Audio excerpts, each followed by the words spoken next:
Hello friends, திலகா கிச்சன்லேருந்து திலகா பேசுகிறேன். இன்றைக்கி நம்ம சாம்பார் வைக்க போகிறோம். சாம்பாரில் என்ன பெரிய விஷயம் அப்படின்னு யோசிக்கலாம். நம்ம சாம்பார் மண் சட்டியில் வைக்க போகிறோம். அதை எப்படி வைக்கலான்னு பார்க்கலாம்.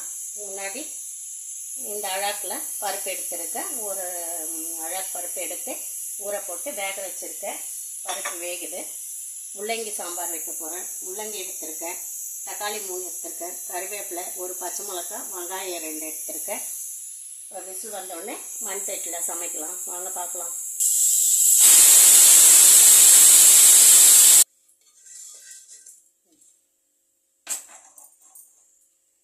பருப்பு வெந்துடுச்சு. மண் சட்டி வச்சுருக்கேன். தீ அதிகமாக வைக்காதீங்க. மண் சட்டியில் ஸ்லோவாக தான் தீ பிடிக்கும். கொஞ்சம் நேரம் ஆகும். அதனால் வெயிட் பண்ணலாம். நம்ம எண்ணெய் ஊற்றி வச்சுருக்கேன். எண்ணெய் காஞ்சிடுச்சு. கொஞ்சம் கடுகு போட்டுக்கலாம்.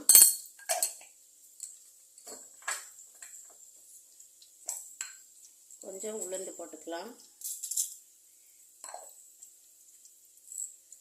இந்த மண்சட்டி சீசன் பண்ணியிருக்க வீடியோ போட்டிருக்கேன்.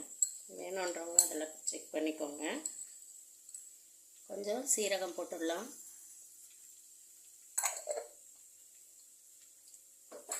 அவசரமாக ஓடுற காலத்தில் மண்சட்டியில் கொஞ்சம் சமைக்கணும் அப்படின்றது கொஞ்சம் கஷ்டமான வேலை தான். ஆனால் முடிஞ்ச அளவு நம்ம சனி ஞாயிறில் நம்ம ஃப்ரீயாக இருக்கும்போது அந்த மாதிரி டைமில் மண்பானையை யூஸ் பண்ணி நம்ம சமைக்க ஆரம்பிக்கலாம். இதனால் உடம்புக்கு எந்த கெடுதலும் இல்லை. காலையில் டைம்லலாம் முடியாது, ஏன்னா கொஞ்சம் லேட் ஆகும் இது. அதனால் கடுகு உளுந்து எல்லாம் வெடிக்கிட்டோம். கடுகு உளுந்து வெடிக்குது. வடகம், முள்ளங்கி சாம்பாருக்கு வடகம் போடும்போது ரொம்ப நல்லாயிருக்கும். வடகம் போட்டுக்கோங்க.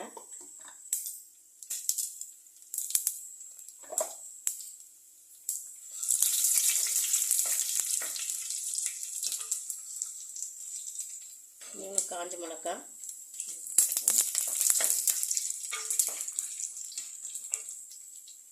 ஒரு பச்சை மிளகாய் போடுறேன். முள்ளங்கி சில பேருக்கு கோல்டு பிடிக்கும், அதனால் பச்சை மிளகாய் 1 போடுறேன். வெங்காயம் ஒரு 2 வெங்காயம் போடுறேன். கருவேப்பிலை கொஞ்சம் போடுறேன். வெங்காயம் நல்லா வதங்கட்டும். வெங்காயம் வதங்கிறதுக்கு சால்ட்டு போட்டுக்கலாம்.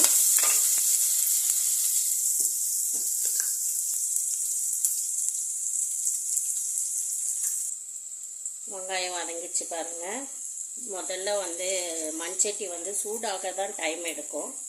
ஆனால் சீக்கிரமாக வெந்துடும். பாருங்கள், 1 நிமிஷம் கூட ஆகலை. மண்சட்டியில் எப்போவுமே நம்ம சமைக்கிற எந்த காய்கறி ஆகட்டும் நம்மளுக்கு ஃபுல் சத்து கிடைக்கும். தக்காளி போட்டுக்கலாம்.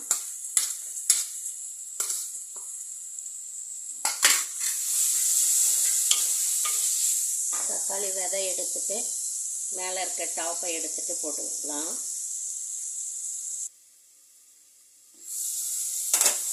வெங்காய தக்காளி வதங்கிடுச்சு. இந்த முள்ளங்கி போட்டு கொஞ்சம் நேரம் வதக்கிக்கலாம். சில பேருக்கு முள்ளங்கி சாப்பிட்டா கோல்டு பிடிக்கும். அந்த மாதிரி கோல்டு பிடிக்காமல் இருக்கிறதுக்கு தான் ஒரு பச்சை மிளகாய் சேர்த்துக்கணும். முள்ளங்கி இந்த மாதிரி கட் பண்ணிவிட்டு கொஞ்சம் நேரம் இந்த எண்ணெயிலேயே வதக்கிட்டோம்னா அவ்வளோ சீக்கிரம் கோல்டு பிடிக்காது. கொஞ்சம் முள்ளங்கி வதங்கட்டும்.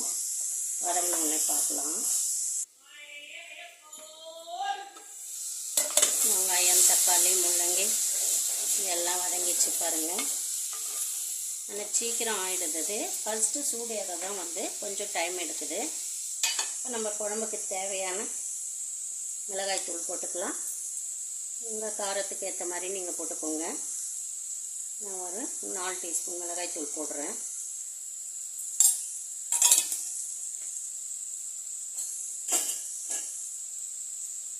தண்ணி ஊற்றிடலாம்.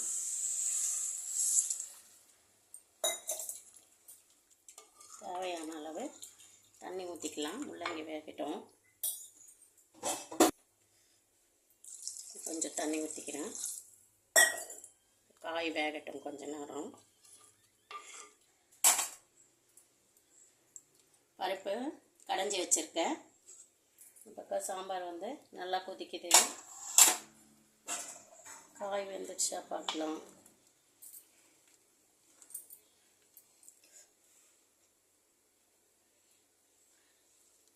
ஒரு பாதி அளவு வெந்திருக்கு.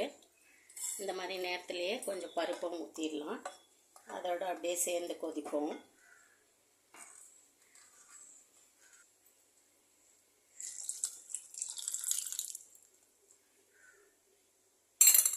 இல்லை இன்னும் கொஞ்சம் நேரம் முள்ளங்கி வேகட்டும். வெந்த உடனே பார்க்கலாம்.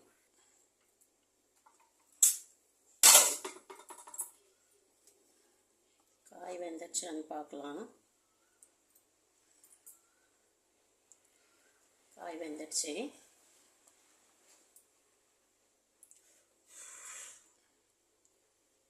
இந்த முள்ளங்கி சாம்பார் வாசனை அப்படியே கமன்னு மணக்குது. புளி வந்து கொஞ்சமாக கரைச்சி வச்சுருக்கேன், அதை ஊற்றிக்கலாம்.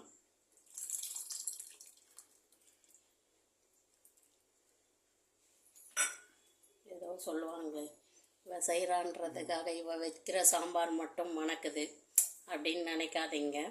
அதில் ஒரு 25-30 வயசில் பார்க்குறீங்கன்னு வச்சுக்கோங்களேன், இதெல்லாம் பெரிய விஷயமா இருக்கா, சும்மா ஓவர் பில்டப் கொடுக்குறா அப்படின்னு தோணும். எனக்கு கூட சின்ன பத்திலேருந்து முள்ளங்கி சாம்பார்னால் அது ஒரு ஸ்மெல் அடிக்குதுன்னு ரொம்ப தூரம் ஓடிடுவேன். எனக்கு அந்த சாம்பார்லாம் பிடிக்காதுப்பா அப்படின்னு சொல்லிட்டேன்னு. நமக்கு ஒரு 40-45 வயசுக்கு மேலே ஆனால் நம்மளுக்கு நிறைய பொறுப்புகள் இருக்குன்னும் போது இதெல்லாம் நம்மளுக்கு பிடிக்க ஆரம்பிச்சிருது. இந்த வாசனையை நம்ம ஏற்றுக்க வேண்டியதாக இருக்குது. இதெல்லாம் சாப்பிட்டாதான் உடம்புக்கு ஹெல்த்தின்னும் போது அதை நம்ம பிடிச்சி போய் சாப்பிட்றோம். ஆனால் உண்மையிலே டேஸ்ட்டாக தான் இருக்கும். வாங்க பார்க்கலாம். அந்த புளி தண்ணி வந்து கொதிக்கிட்டோம். காய் வெந்ததுக்கப்புறமா புளி கரைச்சலை ஊற்றலாம். அதுக்கு முன்னாடி காய் வேகாத போது புளியை ஊற்றிட்டிங்கன்னா காய் வந்து வேகிறதுக்கு லேட் ஆகும். இந்த விஷயம் நிறைய பேருக்கு தெரிஞ்சிருக்கலாம்.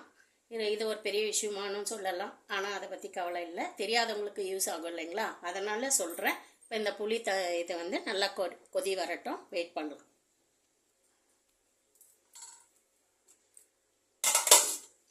புளி ஊற்றினேன், வாசனை எல்லாம் போயிடுச்சு. உப்பு காரெல்லாம் செக் பண்ணிக்கலாம். காரம் கரெக்டாக இருக்குது, உப்பு தான் கம்மியாக இருக்குது. ஆக்சுவலாக நம்ம சாம்பார் வைக்கும்போது தெரியும் எல்லாருக்கும் எவ்வளோ மிளகாய் தூள் போடணுன்னு. அதனால்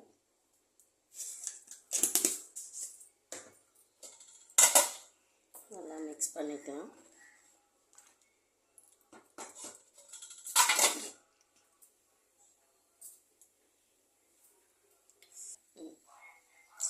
சாம்பார் ரெடி ஆயிடுச்சு. முள்ளங்கி சாம்பார். ஸ்டவ் ஆஃப் பண்ணிடலாம்.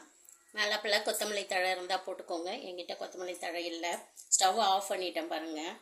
ஆனாலும் இந்த மண்சட்டியில் எப்படி கொதிக்குது பாருங்கள். மண்சட்டியோட இது அதை தான் நம்ம ஆரம்பிக்கும் போது ஹீட்டாக லேட் ஆகும்.